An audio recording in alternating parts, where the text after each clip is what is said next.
நம்ம திண்டுக்கல்ல ஆடி ஆஃபர் உங்களுக்கு 32 இன்ச் டிவிய ரொம்ப கம்மியான பிரைஸ்க்கு தரது மட்டும் இல்லாம ஸ்டெபிலைசர் வி கார்ட் வால்மூன் ஸ்மால் ஏர்போர்ட்ஸ் பவர் பேங்க்னு சொல்லி எக்கச்சக்கமான எலக்ட்ரானிக் ஐட்டம்ஸ் உங்களுக்கு காம்போ ஆஃபரா கொடுத்துட்டு இருக்காங்க தான் நம்ம பேகம்பூர் யானத்தப்பத்துக்கிட்ட லொக்கேட்டா இருக்க எம்எஸ்ஏ வேல்ஸ் டிவி ஷோரூம் தான் விசிட் போட்டிருந்தோம். இங்க பாத்தீங்கன்னா உங்களுக்கு 24 இன்ச் டிவில இருந்து 55 இன்ச் வரைக்குமே உங்களுக்கு அவைலபிளா தான் இருக்கு. டிவி தான் Google TV, smart TV, smart 4K டிவில இருந்து வெப் ஓஎஸ் டிவி வரைக்கும் இங்க அவைலபிளா தான் இருக்கு.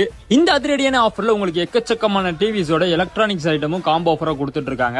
32 இன்ச் நார்மல் டிவி நீங்க பர்ச்சேஸ் பண்ணி நினைச்சீங்கன்னா உங்களுக்கு அது கூடவே ஸ்டெபிலைசர் வால்மூன் ஸ்மால் ஏர்பட்ஸோட உங்களுக்கு வெறும் 8,999 தான் கொடுத்துட்டு இருக்காங்க. 40 இன்ச் ஸ்மார்ட் டிவி நீங்க பர்ச்சேஸ் பண்ணி நினைச்சீங்கன்னா அதே காம்போட உங்களுக்கு Zeronix 2.1 ஹோம் தியேட்டர் ஃப்ரீயா கொடுத்துட்டு இருக்காங்க. இந்த காம்போட பிரைஸ் பாத்தீங்கன்னா உங்களுக்கு 15,999 கொடுத்துட்டு இருக்காங்க. 43 இன்ச் கூகுள் டிவி நீங்க பர்ச்சேஸ் பண்ணி நினைச்சீங்கன்னா உங்களுக்கு செம்மையான காம்போ ஆஃபரோட ஸ்டெபிலைசர் பிக்மோ ப்ளூ அண்ட் ஏ சவுண்ட் பாரோட ஃப்ரீயாவே காம்போ ஆஃபரா கொடுக்குறாங்க. இதோட பிரைஸ் உங்களுக்கு 21,999